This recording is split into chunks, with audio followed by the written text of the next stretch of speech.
अगर कोई आपको अपने घर से जबरदस्ती बाहर निकाल दे तो आपको गुस्सा आना जायज है। अगर कोई आपको अपमानित करे तो आपका गुस्सा लाजमी है। लेकिन क्या कभी आपने उन लोगों के बारे में सोचा है जिन्हें आज से 27 वर्ष पहले अपने ही घर से, अपने राज्य से, अपने कश्मीर से डरा धमका कर, धक्के मारकर बाहर निकाल दिया गया था। डीएनए में हमारा अगला विश्लेषण 19 जनवरी 1990 की उसी घटना पर आधारित है जिसका गुस्सा आज भी लाखों कश्मीरी पंडितों के भीतर उबल रहा है।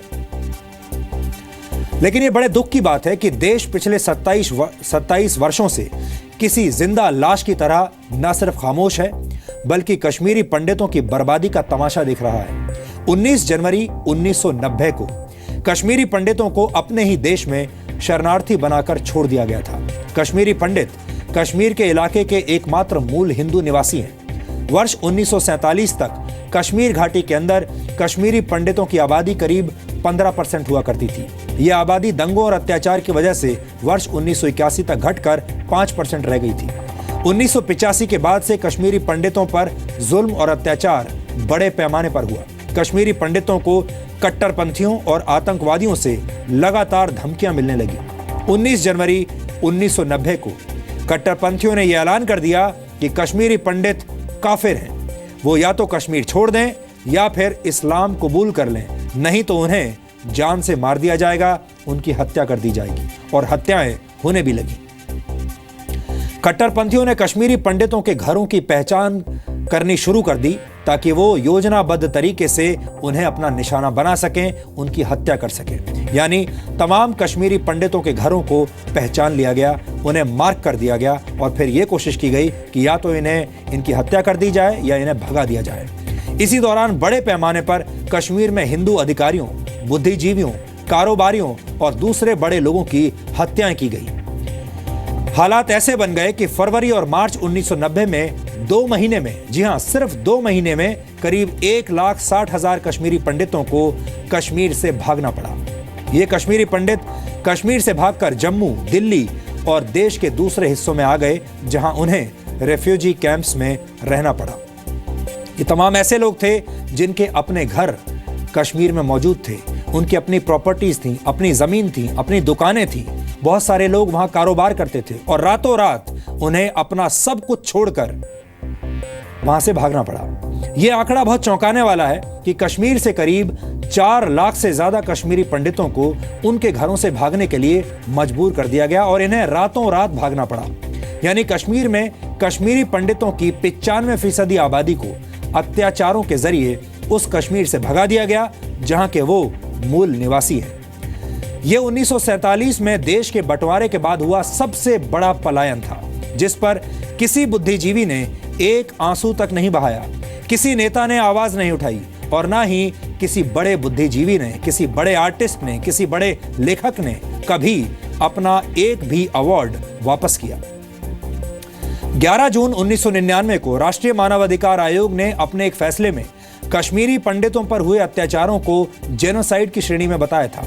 हमारा सवाल यह है कि कश्मीरी पंडितों को उनकी ही जमीन, उनके ही घर से डरा धमकाकर भगा देना, उन्हें धर्म के आधार पर प्रताड़ित करना, उनकी हत्याएं करना, उनकी संपत्ति को हड़प लेना, चुन चुनकर कश्मीरी पंडितों के परिवारों पर हमले करना और आखिर में कश्मीरी पंडितों को देश के दूसरे हिस्सों में भागने के लिए मजबूर कर देना, क्या यह देश में सहनशीलता की निशानी है?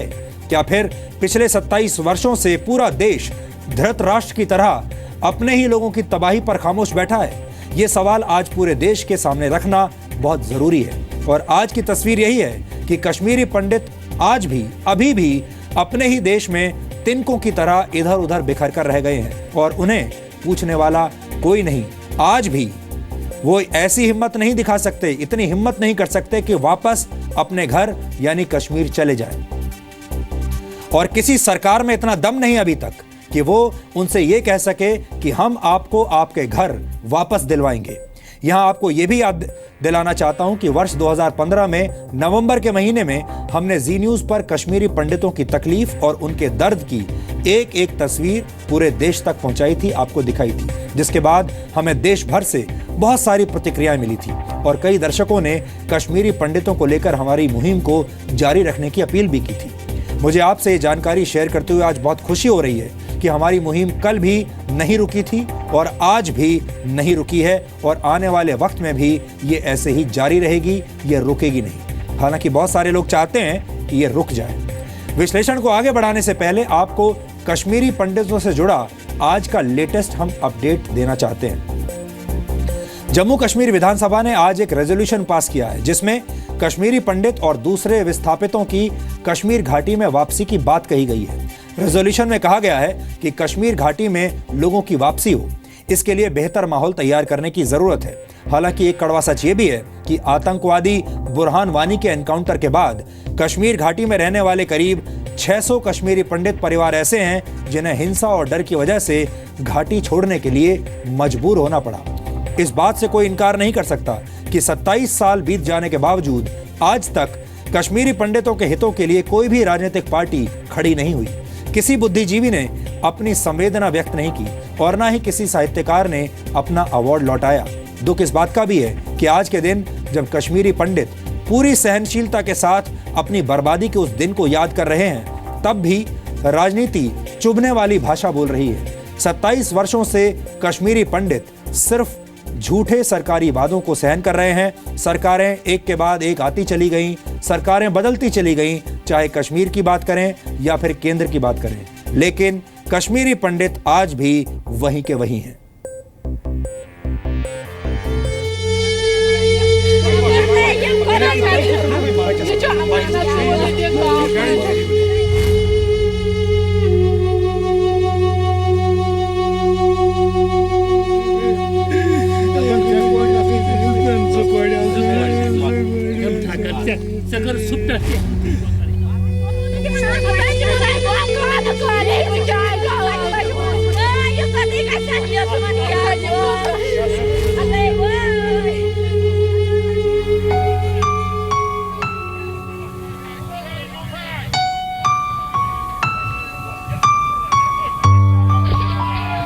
उन सभी लोगों का मौन जिन्हें चुप करा दिया गया, हर आंख से आंसुओं को बटोरता हुआ उन्हें का लंबी और मजबूत रस्सी सुलगते हुए पलीतों सा पड़ा रहेगा उन तमाम पुलों के नीचे जहां से गुजरेंगे झूठ के हजारों हजार पांव। और तब हमारे मौन के धमाके से बड़ा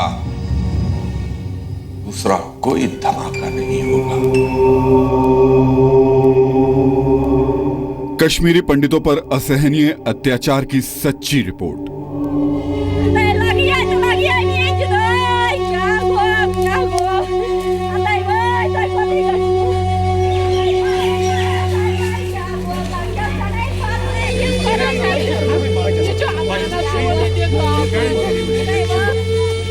अगर आप लोग यहाँ से नहीं चले गए तो हम आपके मकानों को जलाकर राख कर देंगे।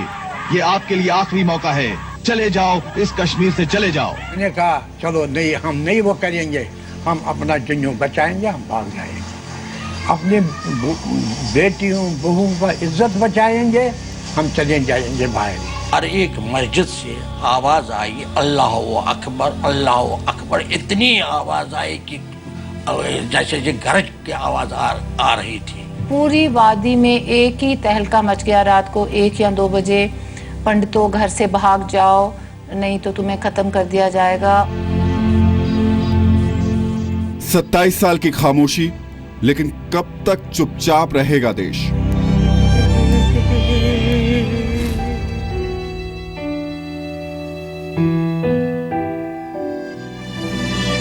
वो घर जहां कभी बच्चे खेला करते थे आज वीरान पड़ा है। कई घर ऐसे हैं जिनकी दीवारों पर आज भी लिखा है कि ये मेरा घर है। खंडर में तब्दील हो चुके कई घर ऐसे भी हैं जहां ताले लटके हैं। ये कश्मीर घाटी है जो अपने कश्मीरी पंडितों के बगैर 27 सालों से उजड़ी पड़ी है। और आज भी यहां उन लाखों कश्मीरी पंडितों के परिवारों की चीखें महसूस की जा सकती हैं।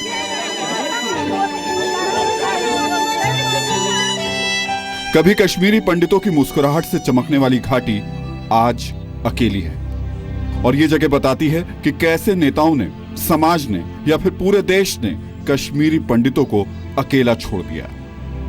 पिछले 27 साल से कश्मीर के अपने कश्मीरी पंडितों को सिर्फ भरोसा मिला, इंसाफ नहीं।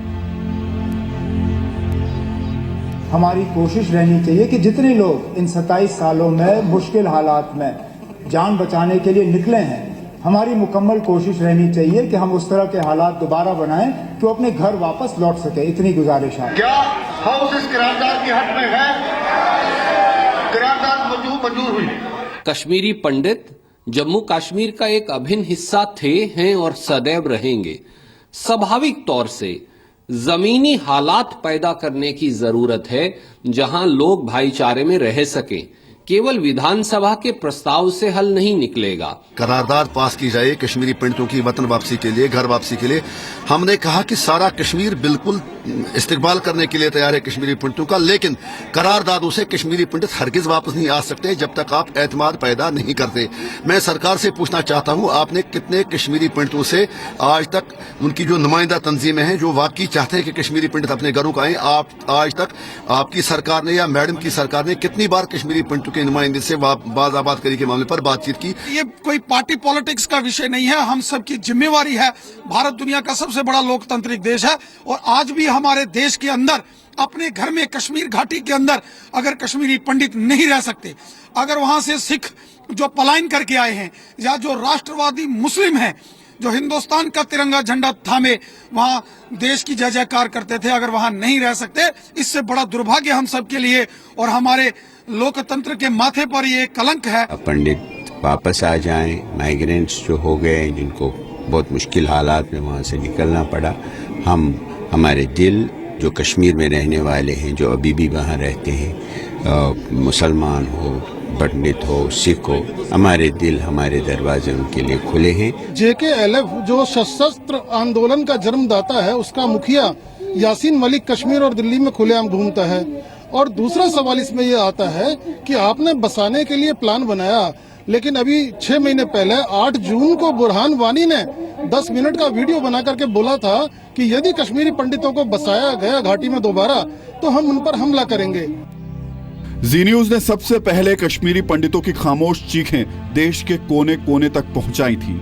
नवंबर 2015 में कश्मीर से ग्राउंड रिपोर्टिंग के दौरान हमें कई ऐसे परिवार मिले जिनके आंसू भले ही सूख चुके थे, लेकिन अपनी मिट्टी को वो आज भी याद करते हैं। जैसे जैसे मैंने एक एक कपड़े को लाशों से ऊपर उठाना शुरू किया तो मैं ये हैरान रह गया कि उनके ऊपर जो फायरिंग हुई है वो फोरहेड से चिन तक थी और यहाँ के नीचे एक भी गोली किसी के पास नहीं थी, मतलब नहीं लगी हुई थी। आधों का ये हिस्सा नहीं था, आधों का ये हिस्सा नहीं था, आधों का ये हिस्सा नहीं था। तो इन बिटवीन उसमें 2 बच्चे भी थे जो कि इन्होंने रखे थे इन्हीं लाशों के बीच में। तो एक बच्चे को मैंने देखा कि उसको कोई गोली नहीं लगी थी। तो जब मेरे अंदाज से कि माँ ने उसको मुंह पे हाथ रखे कि ताकि वो शोर न करे, लेकिन उस मुंह को बंद रखने के कारण उसकी सफोकेशन हुई थी और दूसरे बच्चे को यहाँ पे गोली लगी। कुछ कर दिखाओ। 2 बजता की इस काम के साथ आंखें हैं ना वो भी छोटी छोटी पड़ गई हैं, उसकी हाथों में दरार पड़ गया है। उसके लिए कुछ है? सोचा है? उसके लिए है कुछ? वो कल को मर जाएगा। मैं क्या करूंगी? छोटे बच्चे 2 क्या करेंगे? हम तो वही बोलते हैं जो सुबह कमाया वो शाम को खैर सो गए, फिर सुबह उठा। हमको कोई सहारा नहीं है इधर, हम बेसहारा है। सुबह शाम भगवान की पूजा करते हैं, मत ही कुछ देगा। रहे राम भगवान का, बस इतना हमको है। दुख इस बात का है कि 90 के दशक में हुए नरसंहार के बाद आज भी श्रीनगर में जितने भी बचे कुचे कश्मीरी पंडित हैं, उनकी जिंदगी किसी बदतर मौत से कम नहीं है। श्रीनगर के हब्बा कदल इलाके से कुछ ही दूर है 84 करण नगर, यानी अनुपम खेर का घर। बाकी कश्मीरी पंडितों के घर की तरह ही ये घर भी जर्जर हो चुका है। मकड़ी के जाले लगे हैं, गंदगी फैली है और एक अजीब सी खामोशी छाई है। इन मकड़ी लगे जालों को और यहाँ पड़े सामान को देख करके आपको समझ में आएगा कि एक फिल्म का कलाकार जिसे कोई ज़रूरत नहीं है इस तरीके से सड़कों पर उतरने की, विरोध प्रदर्शन करने की, क्यों सड़कों पर आता है, क्यों इस तरीके से अपनी बात रखता है। लेकिन आज इस घर से जुड़े सवाल अनुपम खेर के पुराने जख्मों को न सिर्फ अंदर तक कुरेद देते हैं बल्कि उन्हें परेशान भी कर देते हैं। कोई भी कश्मीरी पंडित 19 जनवरी 1990 की बात भूल नहीं सकता है। उस रात को जब लाखों लोग सड़क पर उतर आए थे, मस्जिदों से भोंपुओं से आवाजें आ रही थी कि कश्मीरी पंडितों तुम अपना घर छोड़ो, अपनी औरतों को छोड़ के जाओ, तुम चले जाओ। तो वो रात हमारे रिश्तेदारों को, हमारे दोस्तों को, हमारे कश्मीरी भाइयों को कभी भूलेगी नहीं। और आज 27 साल हो गए हैं, ये एक्सोडस डे मनाया नहीं जाता, इसको याद किया जाता है।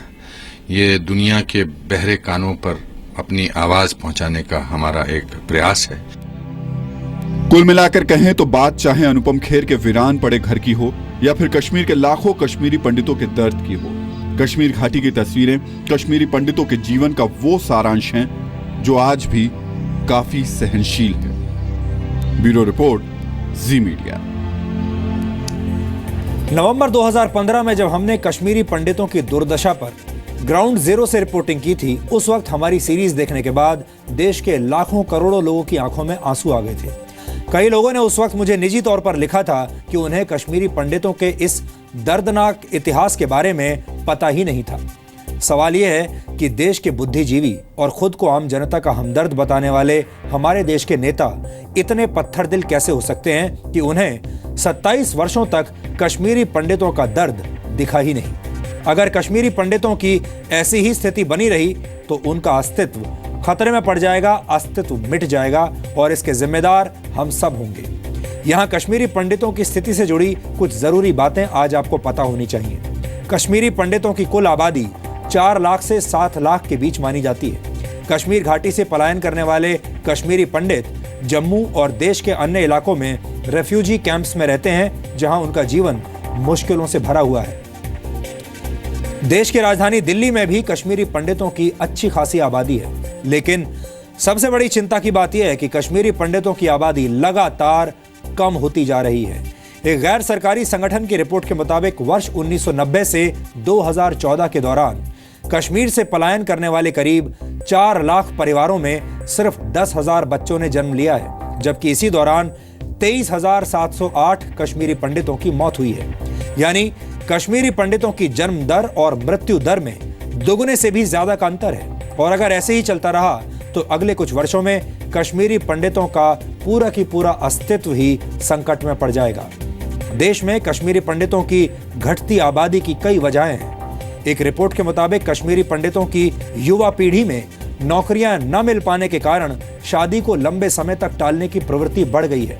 वहीं बुजुर्ग कश्मीरी पंडित पलायन की त्रासदी को दिलो दिमाग पर बैठाए हुए हैं। ये सोच उन्हें समय से पहले बूढ़ा कर रही है और उनकी मौत समय से पहले हो रही है। ये एक बहुत बड़ा विरोधाभास है कि कश्मीरी पंडितों की जिंदगी में 19 जनवरी की तारीख उन्हें उनके घर से निकाले जाने की तारीख है। जरा सोचिए कितना कड़वा होगा वो दिन जब खूबसूरत वादियों में बसी अपनी रंगीन दुनिया को इन लोगों ने अपनी आंखों के सामने बर्बाद होते हुए देखा होगा। कितनी अजीब विडंबना है कि कोई अपनी ही जमीन से बरसों से बेदखल है और राजनीति के खिलाड़ियों को उनका हालचाल पूछने की फुर्सत भी नहीं मिली। आज जम्मू कश्मीर की आजादी का नारा लगाने वाले देशद्रोहियों की आवाज जब दबाई जाती है तो अभिव्यक्ति की आजादी के चैंपियन आंसू बहाने लगते हैं, लेकिन जब कश्मीरी पंडितों की चीखों को नजरअंदाज किया जाता है और उनके पूरे जीवन को बर्बाद कर दिया जाता है तब कोई कुछ नहीं बोलता। और इसी बात का हमें दुख है और यह आक्रोश भी उसी बात पर है। यहां उत्तर प्रदेश के कैराना का जिक्र करना भी आज जरूरी है। मेरे पास कैराना से संबंधित एक बड़ी खबर है जो मैं आपके साथ आज शेयर करना चाहता हूं। आपको याद होगा जी न्यूज ने पिछले साल जून के महीने में सबसे पहले कैराना से हिंदू परिवारों के विस्थापन की खबर आपको दिखाई थी। हालांकि हमारी रिपोर्ट को बहुत सारे बुद्धिजीवियों और अलग अलग पार्टियों के नेताओं ने झूठा बताने की कोशिश की थी, लेकिन हमारी रिपोर्ट पर खुद NHRC यानी नेशनल ह्यूमन राइट्स कमीशन ने सितंबर के महीने में मुहर लगा दी थी और कहा था कि ऐसा हुआ है। इसके बाद भी कैराना के सच को झूठ में तब्दील किए जाने की बहुत कोशिशें हुई। हालांकि खुशी की बात यह है कि कैराना के सच की हत्या करने वालों के बुरे दिन अब आने वाले हैं। कैराना में सैकड़ों हिंदू परिवारों के पलायन की जांच CBI से कराए जाने की मांग को लेकर एक जनहित याचिका अदालत में दायर की गई थी। इलाहाबाद हाईकोर्ट में दाखिल जनहित याचिका पर आज सुनवाई हुई। इस याचिका पर सुनवाई करते हुए इलाहाबाद हाई कोर्ट ने राज्य सरकार से इस मामले में 2 हफ्ते में जवाब मांगा है। इसके साथ ही कोर्ट ने मामले को गंभीरता से लेते हुए राज्य सरकार से पूछा है कि पलायन करने वाले हिंदुओं की सुरक्षा के लिए क्या कदम उठाए गए हैं। कोर्ट ने यह जानकारी भी मांगी है कि कैराना छोड़कर गए परिवारों की घर वापसी के लिए राज्य सरकार ने क्या प्रयास किए हैं। इस मामले की अगली सुनवाई इलाहाबाद हाईकोर्ट में अब 2 फरवरी को होगी। हमें लगता है ये सच की जीत है, ये आपकी जीत है। वैसे भी हम आपसे हमेशा कहते हैं कि सत्य परेशान तो हो सकता है लेकिन पराजित नहीं हो सकता। कैराना का सच पराजित तो नहीं हुआ, लेकिन मीडिया और सिस्टम के रवैये से ये सच लहूलुहान जरूर हुआ है। हालांकि कैराना के इंसाफ की उम्मीद अब भी खत्म नहीं हुई है।